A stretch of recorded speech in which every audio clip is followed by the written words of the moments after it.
करीब 13 या 14 साल का एक मंदबुद्धि बालक अपनी मां को काफी देर से तलाश कर रहा था। कभी इस घर में कभी उस घर में, इस तरह से लगातार वो जा रहा है और आवाज लगा रहा था। जब गांव के एकदम किनारे पर पहुंचता है तो रात का अंधेरा था। उसने अपनी आंखों से देखा 4 लोगों ने उसकी मां को हाथ और पैरों से पकड़ा हुआ था। वो देख रहा है कि उसकी मां के तन पर एक भी कपड़ा नहीं है। लड़का कुछ बोलता नहीं है और उन चारों के पीछे पीछे चल देता है। गांव से लगभग 500 मीटर दूर जाने के बाद ईख का खेत होता है। ईख के खेत के किनारे पर उस लाश को रखा जाता है और लाश रखने के बाद उनमें से 3 लोग बारी बारी से गड्ढा खोदना शुरू कर देते हैं। वो मंदबुद्धि बालक अपनी आंखों से इस दृश्य को देख रहा था। तभी उन चौथे व्यक्ति ने उस लाश के साथ खेलना शुरू कर दिया। उसके शरीर के अलग अलग हिस्सों को छूना शुरू कर दिया और तभी छूते छूते उसने भी अपने कपड़े उतारकर उस लाश के साथ गंदा और घिनौना कृत्य करना शुरू कर दिया। जब वो चौथा व्यक्ति ऐसा कर रहा है तो ये 3 लोग जो कब्र खोद रहे हैं उन्हें गुस्सा आ जाता है। वो कहते हैं कि कितनी देर से पहले तुम कर चुके हो, अब फिर से दोबारा यही काम कर रहे हो, तुम्हें शर्म नहीं आती, सब छोड़ो यहाँ से। इसी बात को देखते हुए जो गंदा घिनौना कृत्य कर रहा है वो व्यक्ति नाराज हो जाता है। नाराज होकर कहता है कि जो तुम्हें करना है वो करो, मैं यहां से चला। जैसे ही वो यहां से चलता है, आगे जाता है गांव की तरफ, तो रास्ते में देखता है कि उस महिला का जो बेटा है, जो मंदबुद्धि है, वो अपनी आंखों से ये सब दृश्य देख रहा था। तभी वो चौथा व्यक्ति घबरा जाता है, परेशान हो जाता है और दौड़ते हुए वापस पीछे जाता है। जाकर अपने साथियों से कहता है कि ये सब जो हम कर रहे हैं या ये सब जो हमने किया है, इसका बेटा अपनी आंखों से देख रहा है, अब क्या करना है। आगे जो होता है उसकी कल्पना किसी ने भी नहीं की थी। ना तो उन हत्यारों ने की थी, ना ही उस बच्चे ने की थी और ना ही गांव के बाकी लोगों ने की थी। इस घटना को भले ही 4-5 साल से ज्यादा का समय बीत गया है, लेकिन इस घटना के बारे में सुनने के बाद लोगों के अंदर से सिरहंसी पैदा हो जाती है। लोग घबरा जाते हैं, खौफ में आ जाते हैं, ये सोचकर कि कोई व्यक्ति आखिरकार इतना खौफनाक कदम, इतना भयानक कदम महज छोटी सी बात के लिए कैसे उठा सकता है। आदाब, नमस्कार, सत श्री अकाल। मैं उस्मान सैफी। आज की जो सच्ची घटना मैं आपको सुनाने जा रहा हूं, ये सच्ची घटना है उत्तर प्रदेश का एक जिला है अलीगढ़ और इसी जिले का थाना लगता है छर्रा। छर्रा थाना क्षेत्र का गांव है सतरापुर। बात कर रहा हूं 8 अक्टूबर 2016 की रात लगभग 10 बजे के आसपास एक महिला दूसरे घर में पास में ही कुछ सामान ले निकली जाती है और जैसे ही वो दरवाजा खोलती है तो दरवाजा खोलकर अपनी आंखों से देखती है कि इस घर की एक बेटी है, सबसे छोटी, जिसकी उम्र लगभग 12 साल के आसपास है। उसके तन पर एक भी कपड़ा नहीं पड़ा हुआ है, हाथों में उसके आटा लगा हुआ था और वो मरी हुई पड़ी हुई है। जैसे ये अपनी आंखों से देखती है, वो जोर जोर से शोर मचाती है, चीखती है, चिल्लाती है। उस चीखने चिल्लाने की आवाजें गांव के बाकी लोग भी सुन लेते हैं और जैसे ही गांव के बाकी लोग सुनते हैं तो धीरे धीरे करके पूरे गांव का जमघट यहाँ पर लग जाता है। आखिरकार सब लोग परेशान थे कि इस लड़की को क्या हुआ है, किसने इसके साथ ऐसा किया है। कपड़े तन पर नहीं थे, उससे साफ अंदाजा लगाया जा रहा था कि इसके साथ कुछ ना कुछ गलत हुआ है। तभी इस घटना की सूचना दी जाती है नजदीकी पुलिस स्टेशन छर्रा में। शत्रुघ्न उपाध्याय इस यहाँ के SHO होते हैं और जैसे ही उन्हें सूचना मिलती है तुरंत वो सूचना देते हैं IPS ऑफिसर राजेश कुमार पांडे को, जो कि अलीगढ़ के SSP थे। सूचना मिलते ही वो थोड़ा घबरा जाते हैं, परेशान होते हैं, लेकिन वो कहते हैं SHO से कि आपको परेशान होने की जरूरत नहीं है, मैं तुरंत ही घटनास्थल पर पहुंचता हूं। फॉरेंसिक टीम, डॉग स्क्वाड और भी जो FSL टीम थी घटनास्थल पर भेजी जाती हैं। तभी एक और सूचना मिलती है कि इस लड़की की मां और इस लड़की का भाई दोनों गायब हैं। आखिरकार वो कहां हैं? आसपास के घरों से लेकर सभी जगह उनकी तलाश कर लिया है, वो नहीं मिल रहे हैं। करें तो क्या करें। पुलिस फोर्स मौके पर पहुंचती है। रात के लगभग 10-11 बज जाते हैं। गांव के लोगों की मदद से इन बाकी जो लोग हैं उनकी तलाश शुरू कर दी जाती है, लेकिन उन्हें ढूंढते ढूंढते कई घंटे का वक्त हो जाता है। तभी पता चलता है कि 500 मीटर दूर उस लड़की की मां की लाश है।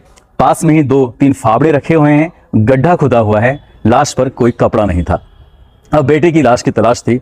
बेटा कहाँ गया है, किस हालत में है, कैसा है, सभी की जुबान पर एक सवाल था। पुलिस वाले अब उस तीसरे जो लड़का है, जो थोड़ा मंदबुद्धि है, उसकी भी तलाश करना शुरू कर देते हैं। यानी कि अब तक 2 लोगों की लाश मिल चुकी है, जिसमें अनवरी बेगम है जिसकी उम्र लगभग 45 साल के आसपास है और कौसर जहां है जिसकी उम्र लगभग 12 साल है, उसकी बेटी। लेकिन मंदबुद्धि जो बच्चा है उसका अभी अता पता नहीं है। जो डॉग स्क्वाड मौके पर आया है उसकी मदद से पता चलता है कि जहां मां की लाश पड़ी है, मां की लाश से लगभग 500 मीटर की दूरी पर एक लाश और पड़ी हुई है। वो होती है अजीम उर्फ डॉन की, जो कि मंदबुद्धि बालक है। अब 3 मर्डर होने के बाद गांव में हड़कंप मच जाता है। पुलिस वाले परेशान हो जाते हैं कि आखिरकार करें तो क्या करें। इस महिला का एक और बेटा है जिसका नाम शमीम है। शमीम बाहर रह के नौकरी करता है, काम करता है, जहां से थोड़ा बहुत पैसा कमाता है, मेहनत मजदूरी करके अपनी माँ अपनी बहन अपने भाई का खर्च उठाता है। बेहद गरीब परिवार है, एक वक्त का खाना मिल जाता है, दूसरे की उम्मीद भी नहीं हो पाती मिलेगा कि नहीं मिलेगा। ऐसे में इनका मर्डर कौन करेगा, यही एक बड़ा सवाल था। पुलिस वालों को लग रहा था कि दिन निकलेगा जैसे ही वैसे यहाँ पर लोगों का जमघट लग जाएगा, हंगामा खड़ा हो जाएगा और पुलिस ने अगर खुलासा नहीं किया तो बात बहुत ज्यादा बढ़ सकती है। इसलिए पुलिस ये कोशिश कर रही थी जितनी जल्दी हो सके इन हत्यारों का पता निकाला जा सके। तभी कुछ ही देर बीतते हैं और कुछ ही देर बीतने के बाद जो लड़के इस महिला का लड़का होता है बड़ा, जिसका नाम शमीम है, शमीम एक तहरीर लिख कर देता है थाने में और तहरीर में कहता है कि मेरी माँ का कत्ल, मेरी बहन का कत्ल, मेरे भाई का जो कत्ल किया है वो वर्तमान प्रधान है उसके परिवार के लोगों ने किया है। नामजद तहरीर देता है जिसमें नेक मोहम्मद होते हैं, शहजाद गोला पुत्र सईद होते हैं, रियासत पुत्र शहजाद खां, रियासत पुत्र सुलेमान खां, सज्जाद, मतलब 6 लोगों के खिलाफ वो नामजद तहरीर दी जाती है। पुलिस की सांस में सांस आती है, पुलिस खुश हो जाती है जैसे क्या पकी पकाई कोई खीर होती है। पुलिस के लिए ऐसा लग रहा था बहुत आसान है, लेकिन ये पुलिस के लिए लोहे की चने चबाने जैसा था।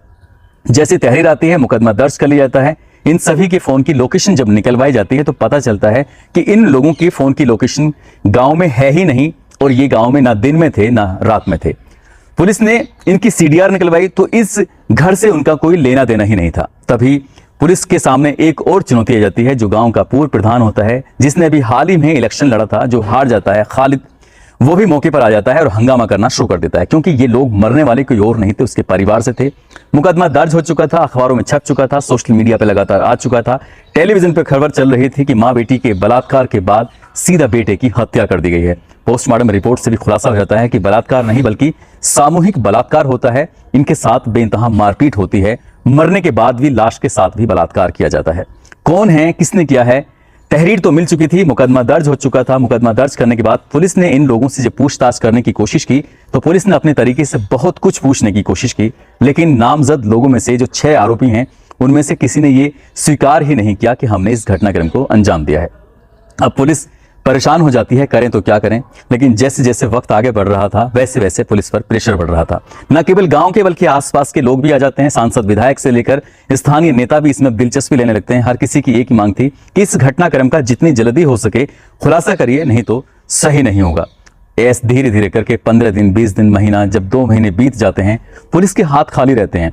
इस मामले की जांच कर रहे थे SHO शत्रुघ्न उपाध्याय और ASP अमानत खान, जो IPS 2013 बैच के IPS होते हैं। लेकिन जब वो अपने स्तर से जांच करने की लगातार कोशिश कर रहे हैं तो जिनका नाम लिखवाया गया था वो जांच में कहीं ना कहीं थे ही नहीं। उनका लग रहा था कि इनका नाम जैसे जानबूझकर लिखवाया गया है, जैसे कि किसी तरह की कोई रंजिश निकाली गई है। पुलिस को जब कोई सबूत नहीं मिल रहा है तो ये IPS ऑफिसर अमानत खान कहते हैं कि यदि इनको जेल भेज दिया गया तो इनका जेल से छूटना आसान नहीं है, फांसी की सजा हो जाए तो शायद वो भी कम होगी और ये बेकसूर हैं, ऐसा मेरा दिल कहता है। IPS ऑफिसर लगातार उच्च अधिकारियों को मैसेज दे रहे थे, लेकिन जिस तरह से गांव के लोग लगातार विरोध प्रदर्शन कर रहे हैं, धरना प्रदर्शन कर रहे हैं, उससे पुलिस की मुश्किलें लगातार बढ़ रही थी। अखबारों में डेली ये छप रहा था कि नामजद मुकदमा हो गया है, उसके बाद भी आरोपियों को गिरफ्तार नहीं किया जा रहा है, आरोपी खुलेआम घूम रहे हैं, पुलिस की नाक के नीचे घूम रहे हैं, तमाम तरह के आरोप लग रहे थे। पुलिस पे लगातार दबाव बढ़ता है। जब 2 महीने बीत जाते हैं, गांव से बड़ी संख्या में ट्रैक्टर ट्रॉली में भरकर सैकड़ों की तादाद में लोग DM कार्यालय पहुंच जाते हैं, हंगामा शुरू कर देते हैं और हंगामा होते होते DM और SSP इन्हें किसी तरह से समझाकर शांत करते हैं।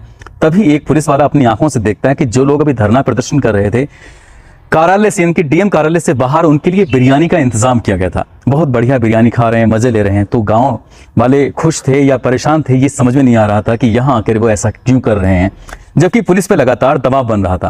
पुलिस वालों ने उनसे फिर से रिक्वेस्ट की कि हम इस घटनाक्रम का जल्द से जल्द खुलासा करने की कोशिश करेंगे, तुम चिंता मत करो, परेशान मत हो। गांव वालों को किसी तरह से समझा बुझाकर भेज दिया गया। ये गरीब परिवार था, गरीब परिवार में जहां 2 वक्त की रोटी का इंतजाम नहीं था, वहां बिरयानी चल रही है, वहां ट्रैक्टर ट्रॉलियों से बड़ी संख्या में लोग आ रहे हैं। पुलिस के लिए ही ये एक चुनौती वाली बात थी। पुलिस ने इसी प्रकरण पर जब जांच करने की कोशिश की तो पता चलता है कि गांव का जो पूर्व प्रधान है, जिसका नाम खालिद है, वो सब ये खर्चा उठा रहा है। और पुलिस वालों ने जब इस शिकायती पत्रों की रद्दी को इकट्ठा किया, उसको जब देखते थे तो हर तीसरे दिन, हर 5वें दिन लगभग 10-10 किलो रद्दी इकट्ठी हो जाया करती थी शिकायती पत्रों के आधार पर। इतनी ज्यादा शिकायतें लखनऊ से लेकर जिले पर हर जगह की जा रही थी। पुलिस पर जब जितना दबाव बढ़ रहा था, पुलिस उतनी परेशान थी और वक्त बहुत तेजी के साथ आगे दौड़ रहा था। अब न केवल 2 महीने गुजर जाते हैं बल्कि 3 और 4-5 महीने गुजर जाते हैं, लेकिन पुलिस हथियारों के करीब नहीं थी, बहुत दूर थी। पुलिस को लगता था जिनके नाम लिखे गए हैं यदि उनको जेल भेज दिया गया तो उनके हाथ से पाप हो जाएगा। लेकिन पुलिस अपने काम से लगी हुई थी। तभी उनके दिमाग में आता है कि जो व्यक्ति लगातार खर्च कर रहा है, जो व्यक्ति पूरी ईमानदारी से, पूरी शिद्दत से लगा हुआ है, आखिरकार वो इतनी शिद्दत से क्यों लगा हुआ है, क्या वजह है। तभी पुलिस उसके मोबाइल की CDR निकलवाती है। CDR जब निकलवाती है तो पता चलता है कि CDR के आधार पर यह पता चलता है उसमें कुछ ऐसे संदिग्ध नाम थे जो राजस्थान के भरतपुर इलाके से भी कांटेक्ट में थे, जो कि मेवाती लोग थे, और वही लोग उस दिन उस घटना स्थल पर भी थे। तब पुलिस ने ऐसे ही संदिग्ध लोगों को हिरासत में लेते हैं, और हिरासत में लेने के बाद जब उनसे सख्ती से पूछताछ करते हैं, जब अपने तरीके से पूछताछ करते हैं, तो पुलिस को पूछताछ करने में 24 नहीं, 36 नहीं, बल्कि 48 घंटे से ज्यादा का समय लगता है। 48 घंटे तक पुलिस उनके साथ मशक्कत करते रहती है। आखिरकार वो टूट जाते हैं, और टूटने के बाद जो सामने आता है वो वाकई अपने आप में चौंकाने वाला था, परेशान करने वाला था। दरअसल 30 सितंबर 2016 को रिजल्ट आया था, और रिजल्ट में खालिद चुनाव जो ग्राम प्रधान का होता है वो हार जाते हैं, परवीन जीत जाते हैं। तभी वो चैलेंज करता है इस वर्तमान प्रधान से, कहता है कि ज्यादा से ज्यादा 7 दिन तुम्हारी प्रधानी चलने दूंगा, इससे ज्यादा प्रधानी तुम्हारी चलने नहीं दी जाएगी। इसी चैलेंज के साथ उसने अब प्लान बनाना शुरू कर दिया कि कुछ तो किया जाए। अब ऐसे में उसने सोचा कि अपने ही समर्थकों का यदि मर्डर कर दिया जाएगा, हत्या कर दी जाएगी, तो जाहिर सी बात है उस पर नाम लग जाएगा, उसको हम जेल भेज देंगे, वो जेल चला जाएगा, तो यहाँ पर पुनः चुनाव होगा, री इलेक्शन हो जाएगा।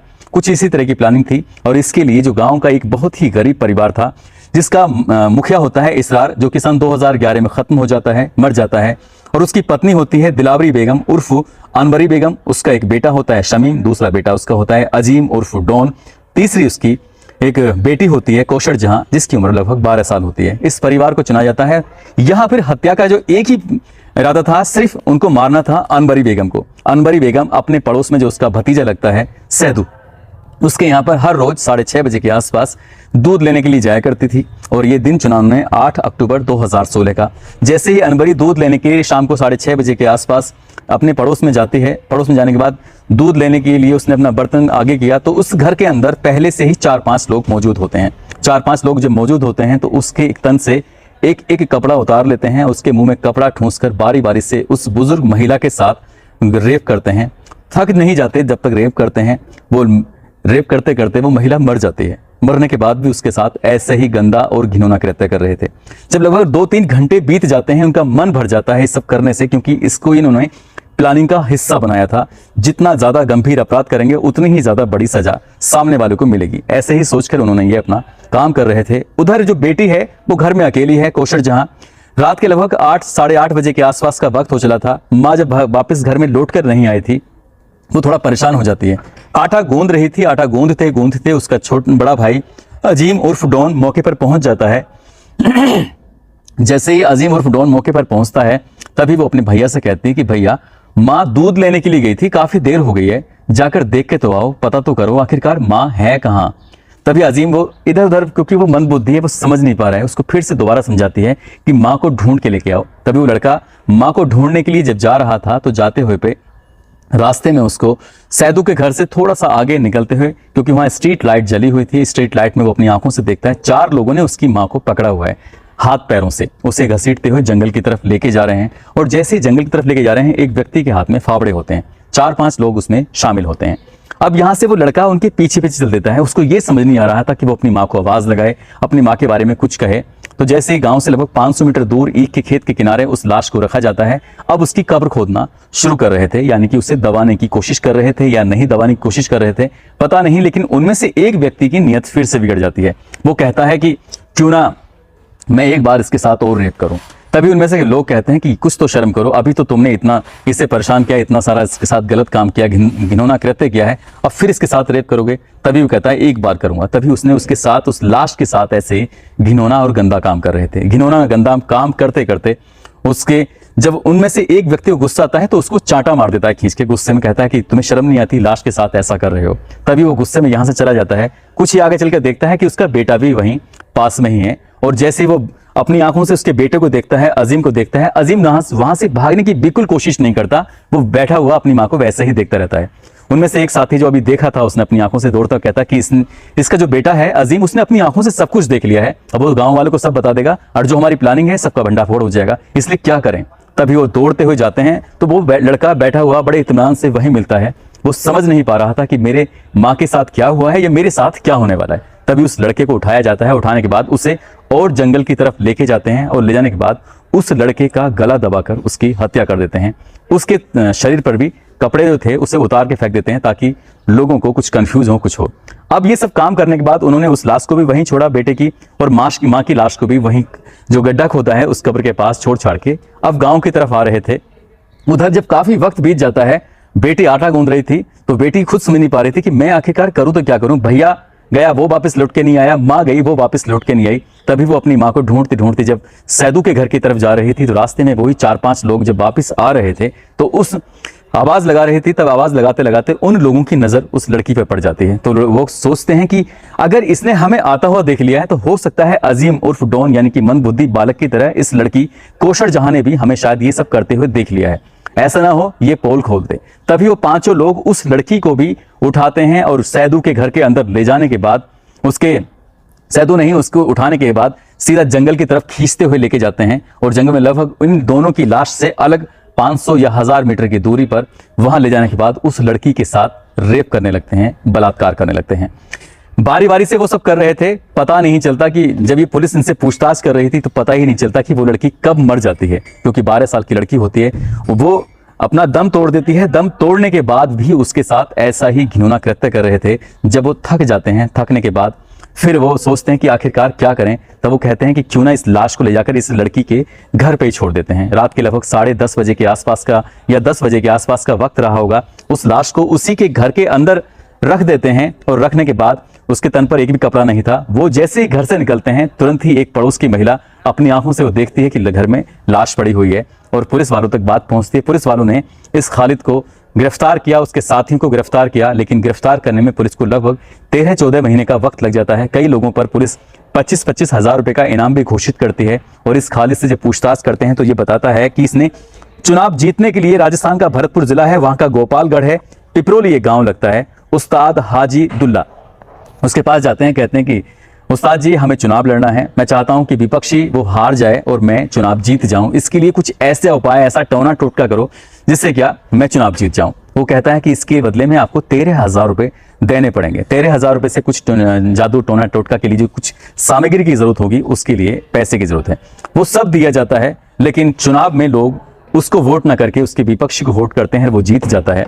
तब उसकी जो ये टोना टोटका वाला था ये कुछ कामयाब नहीं होता और चुनाव जैसे ही वो हारता है तो वो बौखला जाता है। सोचता है कि अपने प्रतिद्वंदी को जिसने मुझे हराया है उसको किस तरह से सबक सिखाएं।